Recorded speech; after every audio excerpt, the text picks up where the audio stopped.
When we physicists look in outer space for alien life, we don't look for little green men.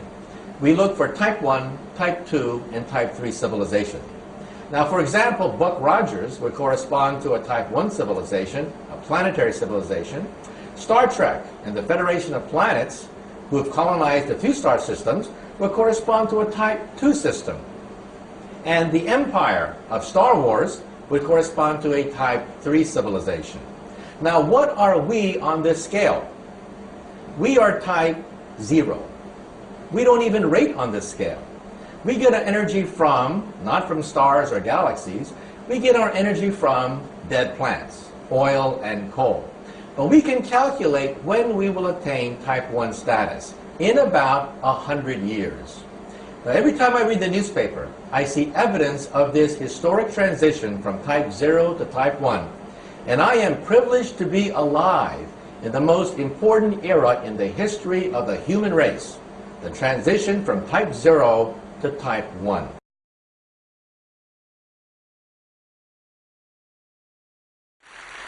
Hi, my name is Marcin, farmer, technologist. I started a group called Open Source Ecology. We've identified the 50 most important machines that we think takes for modern life to exist. Things from tractors, bread ovens, circuit makers. Then we set out to create an open source, DIY, do-it-yourself version that anyone can build and maintain at a fraction of the cost. We call this the Global Village Construction Set. So far we have prototyped 8 of the 50 machines, and now the project is beginning to grow on its own. We know that open source has succeeded with tools for managing knowledge and creativity, and the same is starting to happen with hardware too. We're focusing on hardware because it is hardware that can change people's lives in such tangible material ways. If we can lower the barriers to farming, building, manufacturing, then we can unleash just massive amounts of human potential. That's not only in the developing world.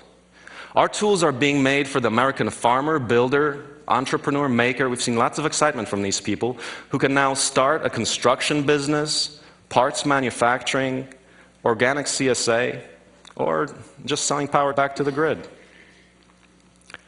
Our goal is a repository of published designs so clear, so complete that a single burned DVD is effectively a civilization starter kit. I've planted 100 trees in a day. I've pressed 5,000 bricks in one day from the dirt beneath my feet, and built a tractor in 6 days. From what I've seen, this is only the beginning. If this idea is truly sound, then the implications are significant. A greater distribution of the means of production, environmentally sound supply chains, and a newly relevant DIY maker culture can hope to transcend artificial scarcity. We're exploring the limits of what we all can do to make a better world with open hardware technology. Thank you.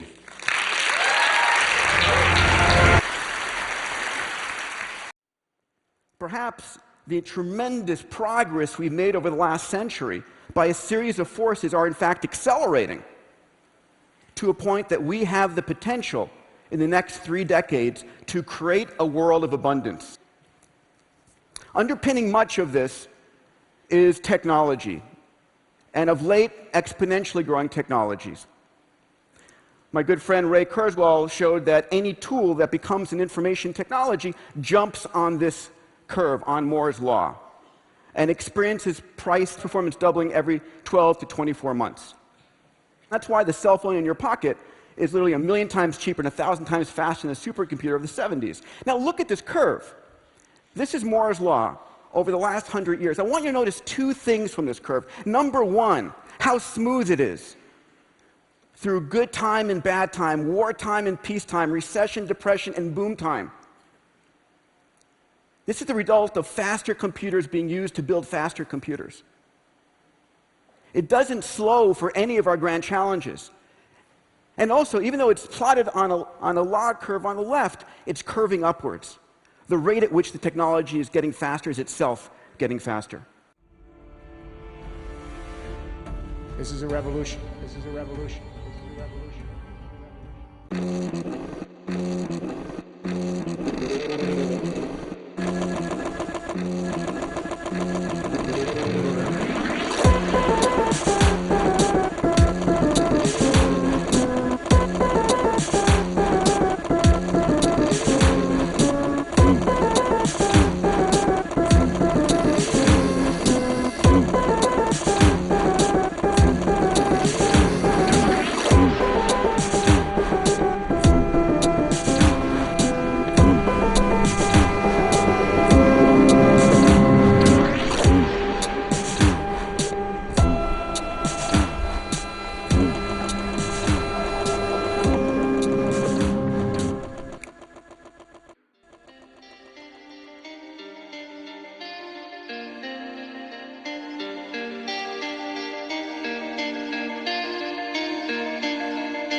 I wanted to ask you about Jacques Fresco and the Venus project and sort of resource-based economy. I don't know much about this, but I'm very interested in that. So he talks about this vision of basically having a world where there isn't any money, that it's all based on an equal share of resources.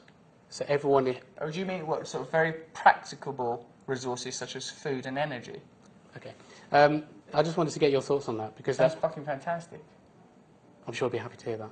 Of course, it sounds like a brilliant idea, doesn't it? Resource-based, because that's see, like, a lot of the systems we have are sort of erroneous systems that are devised simply to filter and funnel resources. What Jacques Fresco and this Venus project appear to be saying, based on the 10 seconds of information that I've had, is use actual substances and actual real things to build an economy on resources. I like a bloke called Buckminster Fuller. What Buckminster Fuller says is, like, we're on this planet, there's this number of people, there's this amount of resources. Have systems that get the resources to the people. Don't have imaginary pretend systems that funnel a large amount of resources, wealth and power to a small percentage of the population. So it kind of live in reality, live in a practicable reality that's about function, about respecting the planet and about respecting individual freedom. So this resource-based economy and the Venus project is something, I'd be interested in learning more about. Access abundance. Not just for a percentage of the global population, but the entire civilization. This economic model, as was just generalized, this responsible systems approach to total Earth resource management and processes, designed again to do nothing less than take care of humanity as a whole in the most efficient and sustainable way, could be termed a resource-based economy. The idea was defined in the 1970s by structural engineer Jacques Fresco. He understood back then that society was on a collision course with nature and itself, unsustainable on every level. And if things didn't change, we would destroy ourselves one way or another.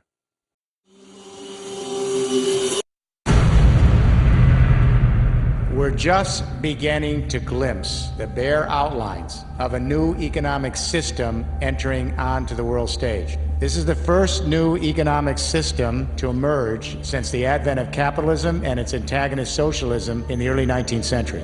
It's a remarkable historical event. It has long-term implications for every one of us, our children and our grandchildren. This new economic system is the collaborative commons.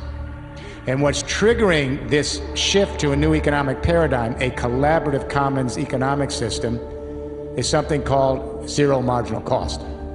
Marginal costs are the cost of producing an additional unit of a good and service after your fixed costs are covered.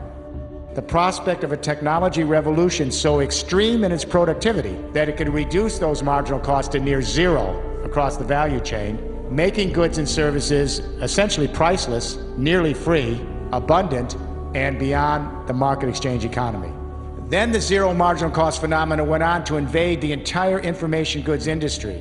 Millions of consumers became prosumers, and they began producing their own information goods. And if you take a look at the newspaper industry, magazines, book publishing, and the recording industry, they've never come back from zero marginal cost. What's happening now is that the communication internet is now expanding to an internet of things, a physical internet that allows us to go from the world of bits to the world of atoms. And when we have these three internets embedded in one system, a communication internet that's interacting continually with an energy internet and a transport and logistics internet in one platform, this Internet of Things allows us to begin moving near zero marginal cost from information goods to physical goods. By 2020, IBM says we'll be at 30 billion sensors, and a recent forecast study a few months ago says that by 2030, we will have 100 trillion sensors connecting everything with everyone in one global neural network. When we move from the Internet to the Internet of Things, and we move from bits to atoms, we begin to see a completely new economic model that can get us to near zero marginal cost in the production and distribution of physical energy and physical products.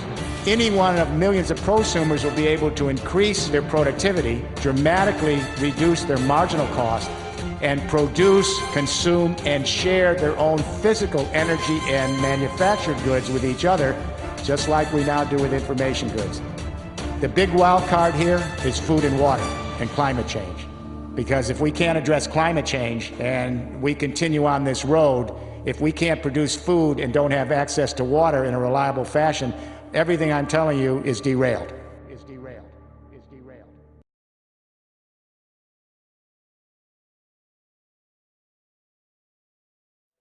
Today, the typical American meal travels an average of 1,500 miles from farm to table. As a result, we put nearly 10 calories of fossil fuel energy in for every calorie of food we get out.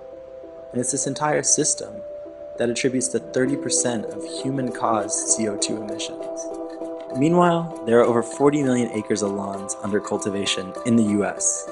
Lawns outside our homes that are annually consuming over 800 million gallons of gasoline for mowing, and on average between 30 and 60% of our city's fresh water. It's the culmination of these key issues that has led us to our solution called fleet farming. Our nonprofit organization, Ideas for Us, started fleet farming 2 years ago in Orlando, Florida, with the basic idea of growing food, not lawns. And since everything from the farmers markets to the restaurants to the processing center and our farms will be within a couple miles of each other, let's use bike power to make it happen. Today, fleet farming is actively transforming lawns into small productive organic farms, where we construct, operate, maintain the sites, we share crop 5 to 10% of our harvest with the homeowner, and then take the remaining produce to the marketplace. All revenues are reinvested back into the program and used to employ urban farmers and expand to other sites. Additionally, every other Sunday, we host a community bike ride known as the Swarm, and it's during these rides that folks from the community join us for a bicycle-powered urban farming experience, going site to site, getting hands-on training, everything from building small farms, planting seeds, harvesting, and much more. Some say we farm farmers. In Orlando, we're currently farming over 15 lawns, employing several urban farmers and routinely serving up the freshest fleet greens and other fleet produce.